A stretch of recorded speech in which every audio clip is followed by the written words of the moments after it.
Hi everyone, I'm Jill. And I'm Alice. And this is Waterfront Wednesdays, brought to you by Boston Harbor Now. Today we're going to talk about the Harbor Walk. The Harbor Walk? Yes, the Harbor Walk. The Harbor Walk!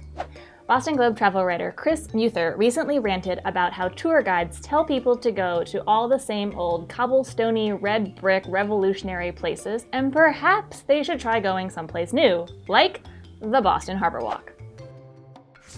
What's your sales pitch for it? I personally think the Harbor Walk is an amazing public waterfront walkway. It follows along wharves, piers, beaches. It basically follows the coastline of Boston Harbor. And it's a really neat place to find parks, benches, recreational areas, even places to use the restroom and hang out with your kids on the weekends. It's true. When completed, the Boston Harbor Walk will be nearly 50 miles long. It will stretch from the Neponset River at the southern end of Boston all the way up to the Mystic River, and then around East Boston from Chelsea Creek. It will never go around Logan Airport, and then up and around to the Belle Isle Marsh. Right. It's pretty incredible. It's really neat, and I still have people in my generation that can remember a really incredibly dirty harbor, where if you fell in, you ended up in the emergency room. It's true, but even before that, there were things like the Central Artery that blocked us off. True. Now, neither of those things are a problem, and lucky for us, there were city planners and advocates who were really thinking about the future Harbor Walk, aka today's Harbor Walk, and how the public would access and enjoy it. It really kind of started in the 1984 Harbor Park Plan. If you go back, you can actually see the idea of the Harbor Walk in those plans. It was the then BRA, today's BPDA, Mass DEP, private developers, neighbors, and harbor advocates really got together and came up with the concept of Harbor Walk. Yeah. I'm grateful that 35 years ago, these planners thought, these wharves are really derelict, and the harbor is really smelly, but we can envision a different kind of future. Fortunately, they had some really unique legal tools to work with. Right. Not only were they visionary, but they were working with the colonial ordinances of the 1630s. And the colonial ordinances of the 1630s? Seriously, you've heard me talk about this before. We've talked about how this is the genesis of everything. It created the right to fish, fowl, and navigate to access Boston Harbor. After a couple of amendments, it became the Public Waterfront Act, aka the Chapter 91 everyone knows and loves today. And this state law enabled the Harbor Walk to come into being?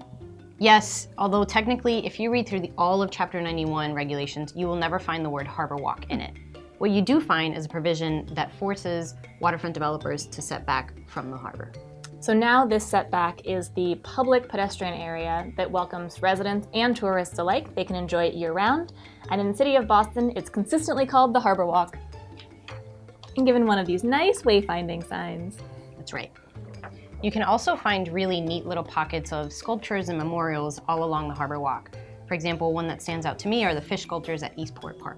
Or the untitled landscapes, which are kind of more like giant laptops located in front of the harbor towers. You really can't miss those.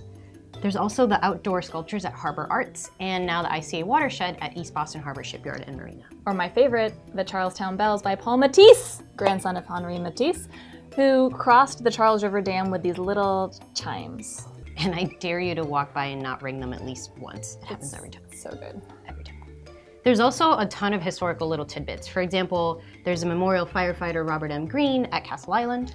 And there's a Korean War memorial with a soldier who talks to you in the Charlestown Navy Yard at the Shipyard Park. There's also a really awesome selection of Norman B. Leventhal's harbor maps at the lobby of the Boston Harbor Hotel. And there's a United States Maritime Service Memorial at the North End's Langland Park. And my little favorite tiny memorial is the Maritime Museum at Battery Wharf. Maybe in the future we can explore more of these sites and other amenities in another episode. Oh yeah, absolutely. For now, we encourage you to explore on your own using our web tool, bostonharborwalk.org. Thanks for tuning in. We'll see you at the next Waterfront Wednesday. And check us out on Twitter at Harbor Horwood and at Fairy Fairy. See you on the waterfront.